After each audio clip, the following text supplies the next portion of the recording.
Hello everyone, this is MD Rafi expert. Welcome to my YouTube channel. তো আশা করি সবাই বেশ ভালোই আছেন। আলহামদুলিল্লাহ আমিও ভালোই আছি। তো যেই বিষয়টা নিয়ে আপনাদের আজকে কথা বলবো, মানে মূলত অনেকেই চিন্তা করতেছে যে 4BX কানেক্টটা নিলে কীরকম হবে।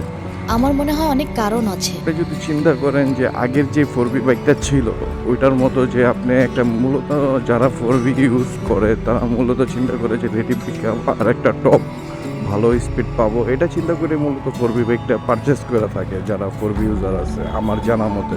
বলো কি তুমি সত্যি বলছো?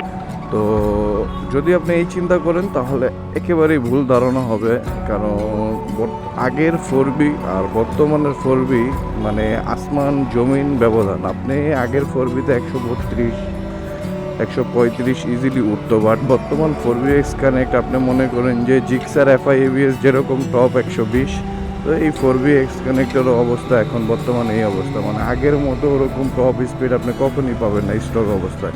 তুই ঠিক কথা বলেছিস। যদি আপনি বিভিন্ন পয়সা খরচ করে, মানে এক কথায় টাকা খরচ করে যদি আপনি বিভিন্ন স্পেয়ার পার্টস চেঞ্জ করেন, বিগ বোর করেন, রেসিং সিডিআই আউট করেন, সেই ক্ষেত্রে কিছুটা ইমপ্রুভ হবে, কিন্তু তাতে আগে এতে তো আর লাভ হলো না। তাতে মূলত আপনার মনে করেন যে অনেকগুলো টাকা খেসারত যাইতেছে।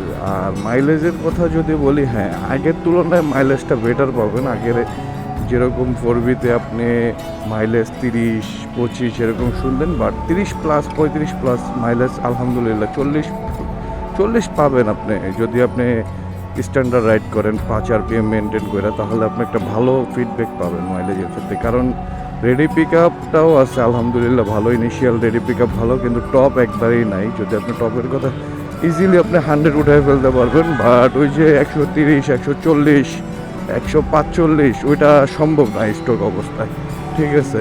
আর বেসিক্যালি আর ইনিশিয়াল পাওয়ার যা আছে চলে আলহামদুলিল্লাহ, বাট আগে যেরকম চিন্তা করতো যে মানে রেডি পিক আপও দুর্দান্ত, আমার টপও সেই, তো এই জিনিসটা আপনি একেবারে এই গাড়ি থেকে পাবেন না। যদি এই চিন্তা করে গাড়ি নেন তাহলে আপনি ধরা খেয়ে যাবেন, ঠিক আছে।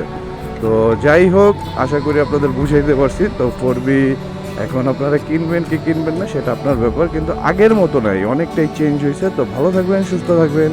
আসসালামু আলাইকুম রহমতুল্লাহ।